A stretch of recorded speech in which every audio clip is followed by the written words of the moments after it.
Hello, everyone. We are coming to a very special time in the universe where the cosmos is open in a very specific and unique way. It is one of the most powerful times of the year. I can tell you what I know for sure. That is one. And two, it's an even more powerful experience when we join together in a group of like-minded people, drawing down consciousness, meditations, learning secrets, diving deep into the wisdom of Kabbalah and how to utilize Rosh Hashanah to be the most powerful, unique time for each of us individually. Oftentimes people share that they feel like they were at the right place at the right time, and I think sometimes we attribute that to luck. But it's not really about luck at all. It really comes down to desire. I'll tell you a story about a man who had a burning inside of him to learn from a spiritual teacher.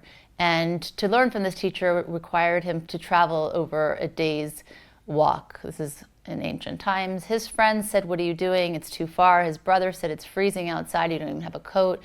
Why? Just stay here. You can learn and you can experience what you need to in this town that you live in. What's this desire to go and seek something more beyond? You don't even know what that experience will be like for you."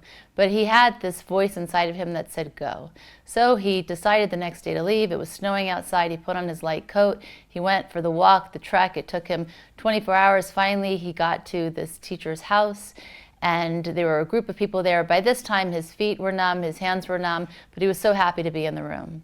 And he heard things that day that pierced his soul, that woke him up in a way that he didn't even realize that he needed to be awakened.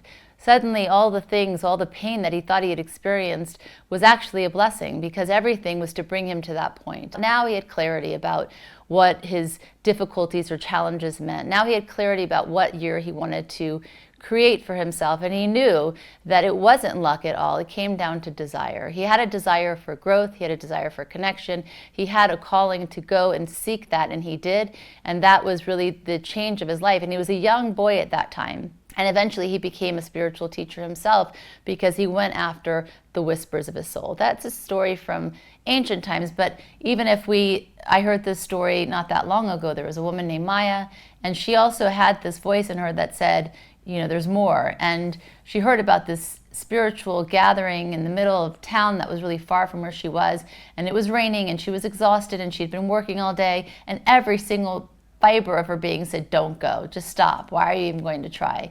But again, she heard that whisper go, and she went, and she had that same epiphany. She realized that there was something more that life was supposed to offer her. So this is the invitation for all of us. Of course, we can make connections to this window in time, no matter where we are. We have to first be aware of the opportunity. We have to understand what a powerful time it is, and we have to seize the opportunity. The second is, how big is your desire? It's really about being honest with your soul and hearing that voice and deciding what you want your year to look like. If you are very clear about what that year is, then ask yourself the third question: what room do I need to be in to draw down those blessings, to draw down that information, to seek that clarity, and who do I need to do it with? I remember when I started studying Kabbalah at 17, by 18 years old, believe it or not, I never missed a Kabbalah Center Rosh Hashanah, because my soul knew that's where I needed to be, and it changed my whole year every single year. And I would go back it was like a birthday. It's a homecoming. So that's the invitation. I hope to see you all there. I know we both do, and to create a powerful, unique, inspiring year together like we've never experienced before. Thank you, Monica. I was thinking about Rosh Hashanah, and the reality is that for me, and I hope for all of you, to be anywhere else on this most important day of the year is a risk that I wouldn't want to be taking. And that's always true, because we know these 2 days decide everything about our life. Health, family, sustenance, everything. You want to be in the most powerful place. That's why I make it my choice every year to be with our community that comes together in one place, the largest group of consciousness that can make sure that my connection in the whole will be as powerful as possible. And that's true every year. But this year, I know for myself and I hope for all of you, it will become clear that we must both be together and do tremendous work. The Creator always tells us what this year is going to be like, or at least what are the possibilities for the year. And the first message that the Creator gives us about any year is by the name of the year, or more importantly, the number of the year. Some of you might know, or might not know, that in Kabbalistic calendars, there's a specific way to count the year. And it's given by the Creator a name. The year we are coming up to in the calendar of the Kabbalist is Tafshin Pei Vav. The last two letters that have a numerical value always give us the clearest indication of the energy that's going to be available and the possibilities and the challenges that are available in that year. So what is the Creator telling us about the year that ends with the two numbers, the two letters Pei Vav, or 86? So those of you who study Kabbalah, you know that there are different conduits, channels by which the light of the Creator comes into this world. There is the name of mercy, Yud-Ke Vav-Ke, numerical value 26. And then there is the name of judgment, left column. And that name is the name Elohim, numerical value 86. So that tells us that there is a strong energy coming to the world. That strong energy manifests in one of two ways. The Kabbalists teach us that in general, humanity is going towards a time that's called Oy or Ashrei, blessed or the opposite of that. This year, the Creator is telling us that the energy is strong. It is 86, it is Elohim. Some of you might remember that we, a few weeks ago, read the book of Lamentations. And there, the word Elohim is used in the phrase that indicates judgment. The other aspect of the number 86 is also the word kos, cup. Those two words, I want us all to keep this in mind and really think deeply about this as it relates to what is about, both, most importantly, the work we're about to do on Rosh Hashanah, and then the way this year has the potential to be. So first we're told that that's the name Elohim, left column, possible judgment. Second, kos, a cup.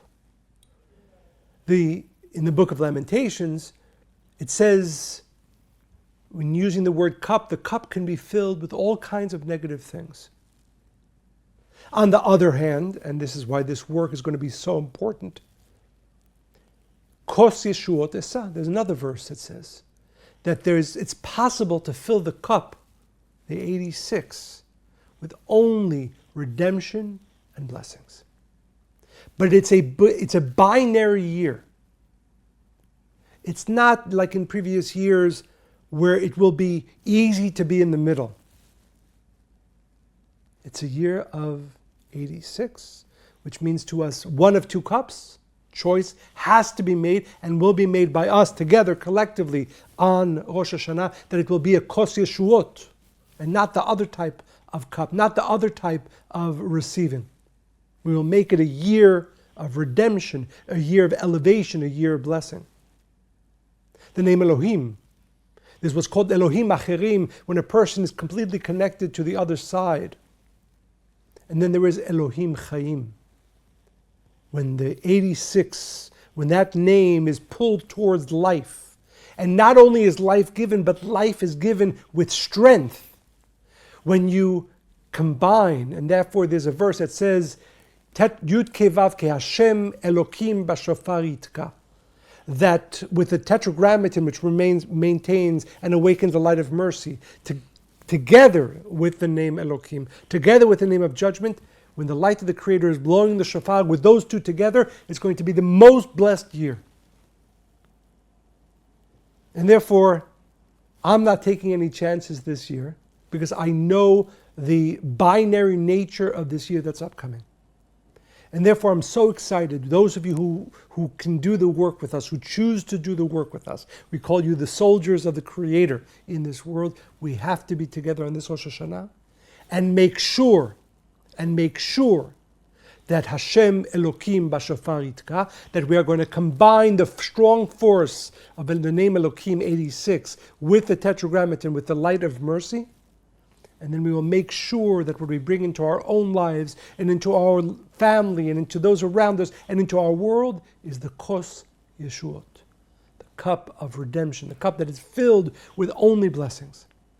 So I am personally very excited to be with all of you. I need you.